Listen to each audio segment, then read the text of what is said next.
Hello everyone.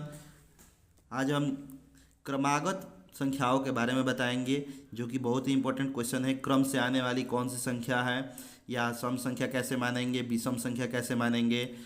यहाँ आप question में देखेंगे कि दो क्रमागत विषम धनात्मक पूर्णांक, क्रम बाई क्रम आप देखेंगे। दो मीन दो, क्रमागत मीन्स क्रम से, विषम ऐसी संख्या जो दो से न कटे, धनात्मक पूर्णांक कह रहा है कि दो क्रमागत विषम धनात्मक पूर्णांक। अब विषम पूर्णांक की बात में अगर किया जाए तो अगर विषम संख्या पहला अगर एक है, उसके बाद तीन है, पाँच, सात, नौ, ये आता रहता है। कैसे आता रहता है? तो हम देख रहे हैं कि दो दो अगर प्लस कर रहे हैं, एक में दो जोड़ रहे हैं तो तीन आ रहा है, तीन में दो जोड़ रहे हैं तो पाँच आ रहा है।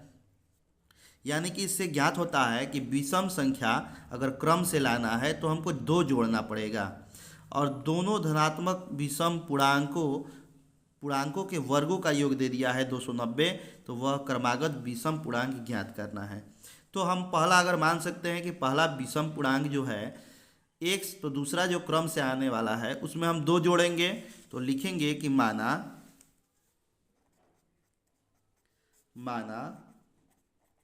पहली क्रमागत विषम संख्या बराबर एक्स मान ले रहे हैं। तो दूसरी जो होगी कैसे प्राप्त होगा, उसमें हम दो जोड़ेंगे तो ही मिलेगा। अब प्रश्नानुसार अकॉर्डिंग टू क्वेश्चन कह रहा है कि जिनके वर्गों का योगफल, यानी कि पहले का भी वर्ग और दूसरे का भी वर्ग अगर करेंगे तो 290 के बराबर कह रहा है। तो आप पहले का वर्ग कीजिए। पहला आपका संख्या है एक्स है, एक्स का स्क्वायर हो गया, प्लस दूसरा क्या है एक्स प्लस टू है, इसका भी स्क्वायर हम कर दिए, यही 290 के बराबर है। अब हम इसको सॉल्व करेंगे तो ये हो जाएगा एक्स स्क्वायर प्लस, ये देखिए आपका एक फार्मूला क्रिएट हो गया, ए प्लस बी का होल स्क्वायर। हम जानते हैं कि ए प्लस बी का होल स्क्वायर बराबर होता है A square plus two A B plus B square. तो हम एक्स प्लस टू को ए प्लस बी का होल स्क्वायर पे हम तोड़ देंगे, तो ये आपका हो जाएगा X square plus two A और बी का मान भी दो है, प्लस बी स्क्वायर होता है, यानी कि दो का स्क्वायर कर देंगे, बराबर 290 हो जाएगा।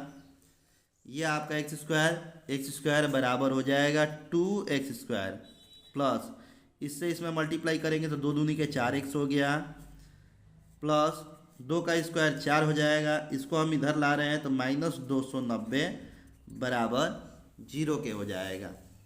अब इसको आप लिख सकते हैं 2x² प्लस 4x, इसको आप माइनस करेंगे, 4 में से 290 को जब घटाएंगे तो आप इसको घटा सकते हैं 4 में से 290 को, तो बड़े वाले में से छोटे वाले को घटाएंगे, 10 में से 4 जाएगा 6 हो जाएगा, यहाँ आपका 8 हो जाएगा, ये 2 माइनस में हो जाएगा, बराबर 0 के लिख देंगे। यह आपका इक्वेशन मिल गया। या इसको अभी और भी सिंपलेस्ट करेंगे, 2 से हम भाग दे सकते हैं, ये हो सकता है एक्स स्क्वायर प्लस दो दूनी के 4 हो जाएगा, और इसमें भी 2 से भाग देंगे, 2 एकम 2, 2 चौके 8, 2 तिहाई 6। ये आपका इक्वेशन मिल गया। पिछले वीडियो में बताए थे कि अचर पद का ऐसा फैक्टर करते हैं कि यहाँ अगर निगेटिव है तो घटा के मिडिल टर्म को लाएंगे, अगर यहाँ पे पॉजिटिव रहता, ये आप देखेंगे कि यहाँ माइनस है, तो इसका ऐसा फैक्टर करेंगे कि घटाने पर मिडिल टर्म आ जाए। अगर यहाँ पे प्लस रहता तो इसका ऐसा फैक्टर करते कि जोड़ने पे आए। तो आइए हम पहले 143 का फैक्टर करें और देखेंगे कितना में कितने से घटाएंगे कि हमारा 2x आ जाएगा। तो ये आपका 143 का हम फैक्टर कर रहे हैं 143, ये 2 से कटेगा नहीं, 3 से भी नहीं कटेगा और 5 से भी नहीं कटेगा। ये आपका 11 से अगर देखा जाए डायरेक्ट तो 11 से 11 एकम 11, फिर ये 3 बचेगा, इसमें 11 तिया, हाँ 11 से ये कट जा रहा है। आप ये फिर से इसको 13 से कटाएंगे एक बार में, 11 गुणे 13 बराबर 143 के हो जाएगा। अगर हम 13 में से 11 को घटा दें तो आपका 2 आ जाएगा, यानी कि इसके जगह पे आप लिख सकते हैं 13x माइनस 11x। चलिए इसको लिखा जाए, x square plus 13x minus 11x minus 143 बराबर 0। अब हम दो दो का देखेंगे, इन दोनों का पेयर एक साथ लेंगे, इन दोनों का पेयर एक साथ ले लेंगे। तो इन दोनों में से क्या कामन है? x कामन है, x ले लीजिए। एक्स स्क्वायर में से x कामन लेंगे तो बचेगा x प्लस ये x कामन ले लिए हैं, इसमें 13 बचेगा माइनस इन दोनों में 11 कामन है, 11 से इसमें भाग देंगे तो x होगा minus minus negative negative positive हो जाएगा, माइनस से माइनस में गुणा करेंगे तो प्लस हो जाएगा। 143 में 11 से जब भाग देंगे तो आप अभी देख रहे हैं कि 143 में 11 से भाग दिए हैं तो कितने बार गया है? 13 बार। तो आप यहाँ पे 13 लिखेंगे बराबर 0 के। अब यहाँ देख रहे हैं x प्लस 13 है, यहाँ भी आपका x प्लस 13 है, यानी कि इसको हम कामन ले सकते हैं। x प्लस 13 को आप x प्लस 13 को कामन ले लेंगे। x प्लस 13 जैसे ही कामन लेंगे इसमें क्या बचेगा? x, इसमें क्या बचेगा? 11 बराबर 0। अब इस कंडीशन में पहला कंडीशन ये है कि यदि x प्लस 13 0 के बराबर होगा, यदि if x plus 13 equal to 0 then x equal to minus 13, जो कि अग्राह्य है क्योंकि हमारा जो धनात्मक विषम पूर्णांक है निगेटिव में नहीं आएगा, इसको आप लिख सकते हैं अग्राह्य। ये आपका मीनिंगलेस है।